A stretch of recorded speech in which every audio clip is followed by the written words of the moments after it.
ফরিদা পারভীন এখন অমর হয়ে আছেন আমাদের। তোমরা ভুলেই গেছো মল্লিকাদির নাম। আমাকে আসলে ভাই বলতো। আমি বললাম যে আমি তো আপনার সন্তানের মতো। ফরিদা পারভীনকে নিয়ে জাপানের কোন স্টুডিওতে যদি ওই জায়গার লোকজন কথা বলে। দৈনিক সকালবেলা স্টুডিও থেকে আপনাদের সবাইকে স্বাগত জানাচ্ছি। আমি মোহাম্মদ ইসাক ফারুকী। তো আজ আমরা কথা বলবো ফরিদা পারভীনকে নিয়ে, যিনি সম্প্রতি মারা গেছেন, আমাদের একজন বড় মাপের সঙ্গীত শিল্পী, এবং তার সাথে যে অভিজ্ঞতার বিষয়গুলি শেয়ার করার জন্য আজকে আমাদের সাথে স্টুডিওতে উপস্থিত হয়েছেন সিনিয়র বিনোদন সাংবাদিক সোহেল আহসান। কেমন আছেন? ভালো। আচ্ছা, আমরা তো গত বড় একটা ঘটনা আমাদের সামনে ঘটে গেল, এবং সবচেয়ে কষ্টের বিষয় যে হলো আমরা একজন মহিরুহ হারালাম, একজন বড় মানুষ হারালাম, এবং আমাদের সঙ্গীত অঙ্গনে একজন বড় প্রতিভাকে আমরা হারিয়ে ফেলেছি, এবং অনেক কুষ্টিয়াতে ওনাকে দাফন করা হয়েছে। তো আপনার সাথে অনেক ভালো কিছু সম্পর্ক ওনার সাথে ছিল, এবং খুব ভালো ভালো কিছু অভিজ্ঞতা ছিল, এবং এমন অনেক অজানা তথ্য আমরা আসলে সকালবেলার দর্শক যারা আছেন, যারা শুনতে চাচ্ছেন বা যারা আজকে দেখছেন, তাদের সবার উদ্দেশ্যে আসলে আপনার কাছ থেকে জানতে চাচ্ছি যে কি সম্পর্কটা ছিল এবং কি কি অভিজ্ঞতা আপনি বহন করে নিয়ে এসছেন এবং আমাদের সাথে শেয়ার করবেন। আসলে প্রশ্ন করার সময় আমি আসলে স্মৃতির পাতায় ঘুরছিলাম যে আসলে প্রসঙ্গগুলো অনেক। আমি আসলে 2008-9 সাল থেকেই তার সাথে কথা বলি। আসলে আমি সংবাদকর্মী হিসেবেই আসলে তার সঙ্গে আমার বেশি ইন্ট্রোডিউস, এবং কথা শুরু হতো কিন্তু নিউজ বা কোনো একটা ঘটনার আলোকে আমরা আসলে তাদেরকে কল দিতাম, বা কোনো একটা খবর পাওয়ার পর সেটা ভেরিফাই করার জন্য, অথবা কোনো একটা হয়তো একটা রোস্টার মতো যে 2-3 দিন পর পর ফোন দিতাম যে আসলে কোথায় কি করছেন। কিন্তু এই এই অবস্থার পর পর একটা সময় এসে আমি বলছি 8-9 সাল থেকে শুরু, কিন্তু 19-20 সালের দিকে এসে আসলে ওই রকম আর থাকে নাই। মানে আমি কল দিয়েছি নিউজের জন্য এরকম না, আসলে আমি কল দিয়েছি যে এই ফরিদা পারভীন আমাদের শ্রদ্ধেয় সঙ্গীত শিল্পী, এবং আসলে মায়ের মতো, হ্যাঁ, তো বয়সটাও তাই। তো ফোন দিতাম যে আগে কুশল বিনিময় করতাম যে কেমন আছেন। তো প্রশ্নের পরে তিনি আসলে বুঝতেন যে আসলে নিউজের ফোন না এগুলা, মানে সংবাদ সংগ্রহ করার ফোন নয়, ব্যক্তি জীবনের ফোন। তো একটা সংবাদকর্মী থেকে ব্যক্তিগত স্বজনের মতো হয়ে যাওয়া, যে ফোন দেওয়ার পরে কি সুন্দর করে বলতো, হ্যাঁ, আহ, আমাকে আসলে ভাই বলতো। আমি বললাম যে আমি তো আপনার সন্তানের মতো। তো ভাই, কিন্তু মিডিয়ায় আমাদের এইরকম করে কথা বলতে হয়। প্রথমে আমার খবর নিতেন, তারপরে আমার পত্রিকার, আমি যখন যে পত্রিকায় থাকতাম সেই পত্রিকার সম্পাদকের খবর নিতেন। বলতেন যে আপনার সম্পাদক অমুক, মানে নাম ধরে বলতেন কেমন আছেন, তো তাকে আমার সালামটা দিবেন। তো আমি আসলে শিখতাম যে এই মানুষটা এইভাবে খোঁজ নিচ্ছে, যে আমার পর্যন্তই তো শেষ হয়ে যাওয়ার কথা ছিল, বা ফিচার এডিটর, বা, কিন্তু উনি জানেন যে আসলে আমি সম্পাদকের অধীনে কাজ করি, আমাকে ফাইনালি পরিচালনা করে সম্পাদক। তো সম্পাদকের খোঁজ নিতেন এবং সম্পাদক সম্পর্কে অনেক ধারণা রাখতেন। আমি যখন যে হাউসে যেতাম, হাউসটা সম্পর্কে তার ধারণা থাকতো, এবং সম্পাদকের কথা বলতেন। তো সংবাদকর্মীরা কেন তাকে মনে রাখবে না? তো আমি আসলে ঠিক এইভাবে ভক্ত হয়ে গিয়েছিলাম। তো 20 সাল 21 সালের দিকে থেকে একটা খবর পেতাম প্রায়ই, বিশেষ করে করোনার লকডাউন বা অবরুদ্ধ জীবনে আমরা যখন নানা ধরনের সংকট নিয়ে চলছিলাম। আমরা তো আসলে সেই আমাদের জীবনে লকডাউন ছিল না, আমরা প্রতিদিনই অফিস করেছি, হেঁটে হেঁটে, পায়ে পায়ে, রিক্সায়, বিভিন্নভাবে। এবং আমাদের যুদ্ধটা না হয় নাই বললাম, বাট ফরিদা পারভীন একদল অনাথ, মানে অসহায় নিরন্ন মানুষকে নিয়ে যুদ্ধ করেছেন। তিনি সেই যুদ্ধটা ছিল এরকম যে তিনি প্রায় প্রতি সপ্তাহে, প্রায় না মানে প্রতি সপ্তাহেই, করোনা কালীনের সময় থেকে শুরু করে চলার শক্তি বন্ধ হয়ে যাওয়ার আগ পর্যন্ত উনি ওটা চালু রেখেছিলেন, যে প্রতি সপ্তাহে একটা বিশাল সংখ্যক মানে অসহায়, গরিব, বা যারা 3 বেলা খেতে পারে না এরকম লোক বাছাই করে উনি খাওয়াইতেন তার ব্যক্তিগত খরচে। এবং মেহমান খানা তিনি খুব সুন্দর করে বলতেন, ভাষাগুলা খুব সুন্দর। আমি বলছি নিঃস্ব লোক, কিন্তু তিনি এইভাবে বলেন নাই। তিনি মানে তাদেরকে খুব সম্মানিত মানুষ মনে করতেন। মানে এক পাশে দান করলে যেন আরেক পাশে না জানে, দান হ্যাঁ। করলে আর আমাকে ওই লোকগুলার, মানে যাদেরকে তিনি খাওয়ান, তাদেরকে খুব সম্মানী মানুষ হিসেবে মনে করতেন। তো আমি আসলে তার যে দর্শন, তার ব্যক্তিগত চিন্তা, তার যে মানুষের প্রতি যে মমত্ববোধ, মানুষকে নিয়ে যে তার যে ভাবনা, বিভিন্ন ধরনের সাইকোলজিক্যাল সাইড গুলা আমি তখন রিড করার চেষ্টা করতাম। যে একটা শিল্পী, আমাদের অনেক শিল্পী আছে গান গেয়ে চলে যায়, মঞ্চ থেকে নামার পর তাদের আর চেনা যায় না, এবং গান শোনার সময় আমরা যে পরিমাণ বিমোহিত হই, মঞ্চ থেকে নামার পর তাদের সাথে কথা বলতে গেলে সেই পরিমাণ বিমোহিত তো দূরের কথা, আমরা ঠিক অ্যাবসার্টনেস নিয়ে চলে আসি। আর মঞ্চের বাইরে ব্যক্তি জীবনে আমাদের অনেক সঙ্গীত শিল্পী, মানে আমি সবাইয়ের কথা বলবো না, কোন কোন সঙ্গীত শিল্পীর আচরণে পুরো সঙ্গীত সমাজটাই মানে পিছিয়ে যায়। কিন্তু ফরিদা পারভিনরা কিন্তু এগিয়ে নিয়ে গিয়েছেন পুরা বাংলাদেশের সঙ্গীতাঙ্গনকে, সাংস্কৃতিক জগৎকে।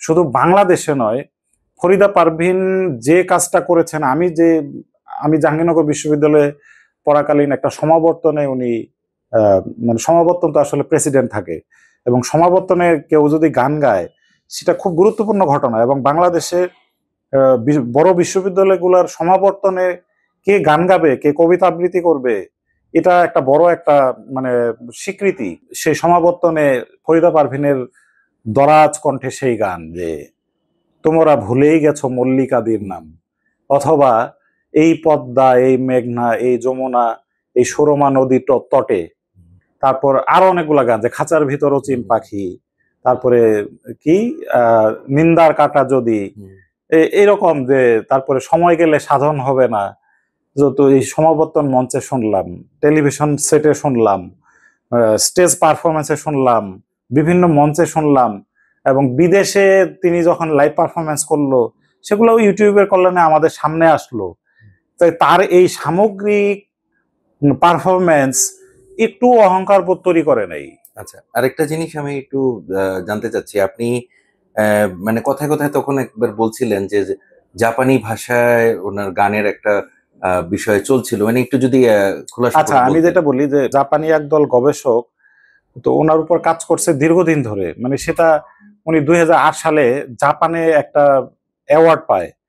হয়তো ওই অ্যাওয়ার্ডের পরে থেকেই জাপানেও তিনি বেশ পরিচিত, যে বাংলাদেশে লালনের গান নিয়ে একজন মানুষ খুব আন্তরিকভাবে কাজ করে, এবং একটা মানে বেশ মানে তার গান তো অবশ্যই তাদের শোনা, এবং বিভিন্নভাবে তারা তো শোনে। তো সেই কারণে জাপানের একদল গবেষক তখন থেকেই ফরিদা পারভিন এবং ফরিদা পারভিনের গান, পাশাপাশি লালন, এই সবগুলো নিয়ে সামগ্রিকভাবে জাপানি ভাষায় রিসার্চ করছে। আমাকে শুধু বলছে রিসার্চ, এবং সেই রিসার্চ গুলো ওইদিকে পাবলিশড হয়। জাপানি ভাষা তো আমরা জানি না। মানে আমাদের একজন শিল্পীর যে এটা একটা বড় সম্মান, বড় সম্মান যে আমরা ইউরোপের অনেক শিল্পীকে এখানে পড়ি, তারপর আমেরিকার শিল্পীকে পড়ি, ইংল্যান্ডের শিল্পীকে পড়ি, মাইকেল জ্যাকসনকে নিয়ে আমরা গবেষণা করি বা আমরা কথা বলি। আমি এখনো বললাম, তো আমাদের ফরিদা পারভিনকে নিয়ে জাপানের কোন স্টুডিওতে যদি ওই জায়গার লোকজন কথা বলে, আমাদের জন্য তো অনেক বড় একটা প্রাপ্তি। আচ্ছা, একটা বিষয়, লালনের কথা যেহেতু আপনি বললেন, আত্মার পরিশুদ্ধির কথা লালন বলেছেন, এবং ফরিদা পারভিনও তার কর্মজীবন, তার ব্যক্তিগত জীবনে আত্মার পরিশুদ্ধতার দিকে কাজ করেছেন, এবং সবসময় চেষ্টা করেছেন যে মানুষ যে এই যে সময় গেলে সাধন হবে না, যে বিষয়টা, যে মানুষকে মানুষ হতে হবে, লোক হলে হবে না, মানবিকের জায়গা থেকে। আমরা যদি এখন বলি যে ফরিদা পারভিন এখন অমর হয়ে আছেন আমাদের কাছে, আপনি পরবর্তী জেনারেশন মানে ফরিদা পারভিনকে কি করা উচিত, আমরা মানে একজন সাংবাদিক হিসাবে, যে আমরা কি করতে পারি, বা পরবর্তী জেনারেশনের কাছে ফরিদা পারভিনকে কিভাবে পৌঁছে দেওয়া যায়, সেটা কি হতে পারে? খুবই সহজ একটা বিষয়। আমাদের তো আগে অনেক কষ্ট করে পড়তে হতো। আমরা যখন স্কুল বা কলেজে, ইভেন বিশ্ববিদ্যালয়ে, আমরা ফেসবুক পাই নাই। এখন বিষয়টা হলো এরকম, ফেসবুকে সব দিয়ে দেয়। ফেসবুকে মানে আপনি চাইলে চিকেন ফ্রাই নিয়ে আসতে পারবেন, ফেসবুকে ধানের চাষের বিষয়টা জানতে পারবেন, ফেসবুকে মাছ কেনা যায় বা মাছের আইডিয়া নেওয়া যায়, ফেসবুকে সুন্দরবনের মধুর খবর নেওয়া যায়, ফেসবুকে হাতিয়ার দ্বীপের ছবি চাইলেই সকালবেলাটা দেখতে পারেন। তো সেখানে ফরিদা পারভিন জায়গা পাবে না? ফেসবুকে যদি ফরিদা পারভিনের তথ্যগুলাকে, সেটা সরকারি ভাবে হোক, বেসরকারি ভাবে হোক, বা যারা যারা লালনের ভক্ত যারা, বা ফরিদা পারভিন যাদেরকে রেখে গেল, ফরিদা পারভিনের তো একটা উত্তরসূরি আছে, তার স্টুডেন্ট আছে আমি জানি, এবং আমি যতটুকু জানি তার বাসায় গিয়ে প্রচুর স্টুডেন্ট লালনের গান বা তার কাছ থেকে দীক্ষা নিত। এই দীক্ষা নেওয়া একদল অসংখ্য মানুষ রয়েছে, এর মধ্যে 5টা লোক বা 2জন লোক বা একজন তার ভক্ত যদি খুব সঠিকভাবে ফরিদা পারভীনের সন্তানরা রয়েছে এখনো, এবং তারা ডিরেক্ট তার কাছ থেকে অনেক তথ্য জানে, এবং তার অনেকগুলা ডকুমেন্ট বাসায় আছে, তার হাজবেন্ড আছে, তার হাজবেন্ডও সঙ্গীতজ্ঞ, বংশীবাদক গাজী আব্দুল হাকিম, তার সন্তানরা চমৎকার ভাবে হেল্প করবে ওদের, এবং ওরা নিজেরাও অনেক কিছু জানে। এই জিনিসগুলো যদি সঠিকভাবে ফেসবুকে রাখা যায়, ছবি তথ্য, তাহলে উইকিপিডিয়ায় যাওয়ার দরকার নাই, বা ওই ফরিদা পারভীনের বাসাতেও যাওয়ার দরকার নেই। আমরা আমার ঘর থেকে ফরিদা পারভীনকে জানতে পারবো, ফরিদা পারভীন কিভাবে ফরিদা পারভীন হলো, কিভাবে সাফল্য আসলো, কিভাবে তার দর্শনগুলা মানুষের মধ্যে প্রচার করত, তার ব্যবহার কেমন। আমি একটু এই আজকের কথোপকথনের শুরুতেই তিনি মানুষকে কিভাবে সম্মান করতেন সেটা কিন্তু আমি বলেছি। আমার অভিভাবকের খোঁজ যারা নেয় তারা তো অবশ্যই অভিভাবক, অবশ্যই ফরিদা পারভীন অভিভাবক আমাদের বাংলাদেশের সঙ্গীতাঙ্গনের, আমাদের সমাজের, আমাদের পরিবারের। অবশ্যই এটা আসলে ফরিদা পারভীনের বিষয়ে বলতে গেলে আরো অনেক কথাই বলা বলা যায়। যায় এবং বলা যায়, এবং আমরা বেশ কিছু তথ্য আপনার কাছ থেকে পেলাম, এবং আমরা আসলে চাই যে ফরিদা পারভীন এই যে একটা ভালো বিষয় বললেন যে ফেসবুকের মাধ্যমে বা সামাজিক যোগাযোগ মাধ্যমের এই কল্যাণে আমরা যদি ফরিদা পারভীন এবং তার কর্মজীবন, তার যে ভাবনা চিন্তা দর্শন, এই সবকিছু যদি আমরা তুলে ধরতে পারি পরবর্তী জেনারেশনের কাছে, সেটা মনে হয় অনেক ভালো একটা রাইট বিষয় হবে। এবং আশা করব আমাদের আপনি যাদের উদ্দেশ্যে কথাগুলি বললেন, যারা পরিবার আছেন এবং যারা আছেন তারা হয়তোবা দেখবেন, তারা এই বিষয়টি নিয়ে ভাববেন, এবং আমরাও আসলে চেষ্টা করব যে শুধু বছর শেষে 1 বছর পরে যে ফরিদা পারভীনকে স্মরণ বা 5 বছর পরে যে ভুলে যাওয়া। একটা কথা যোগ করতে চাই, ঠিক ফরিদা পারভীন মারা যাওয়ার 2 দিন আগে আমি একটা দেশের একটা প্রথম সারির টেলিভিশন চ্যানেলে টক শোতে গিয়েছিলাম। তখন উনি আইসিইউতে।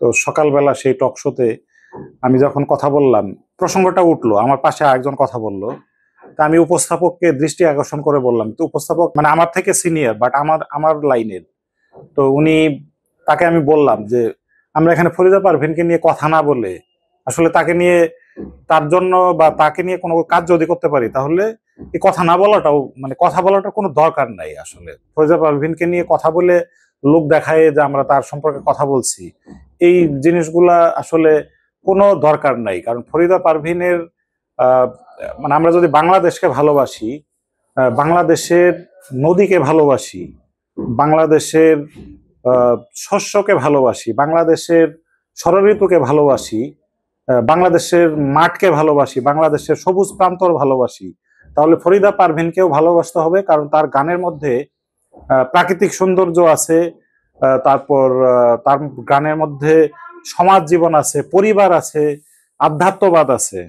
তো একটা মানুষের জীবনে যা যা দরকার প্রত্যেকটা জিনিস এই ফরিদা পারভীনের গানের মধ্যে দিয়ে প্রতিফলিত হতো, এবং যে কারণে ফরিদা পারভীন একই গান গাচ্ছে কিন্তু গানটা পুরনো হচ্ছে না। প্রতি অনুষ্ঠানে মল্লিকাদি, তোমরা ভুলেই গেছো মল্লিকাদির নাম, সে এখন ঘোমটা পরা কাজল বধূ দূরের কোনো গায়ে।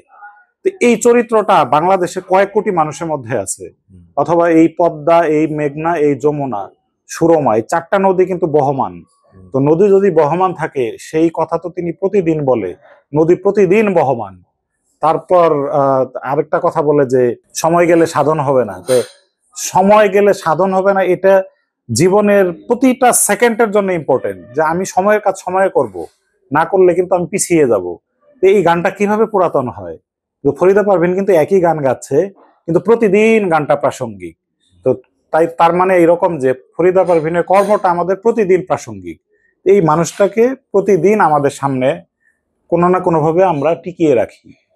ধন্যবাদ, আপনি অনেক চমৎকারভাবে স্মৃতিচারণও করলেন এবং কিছু বিষয় অবতারণা করলেন, যে অবতারণাগুলি আসলে আমাদের দর্শক এবং আমরা যারা হচ্ছে হলো সঙ্গীত প্রেমী বা ভালোবাসা নিয়ে ফরিদা পারভীনকে মনে রাখতে চাই, তাদের সবার জন্য অনেক ভালো হবে। ধন্যবাদ আপনাকে সকালবেলায় স্টুডিও থেকে।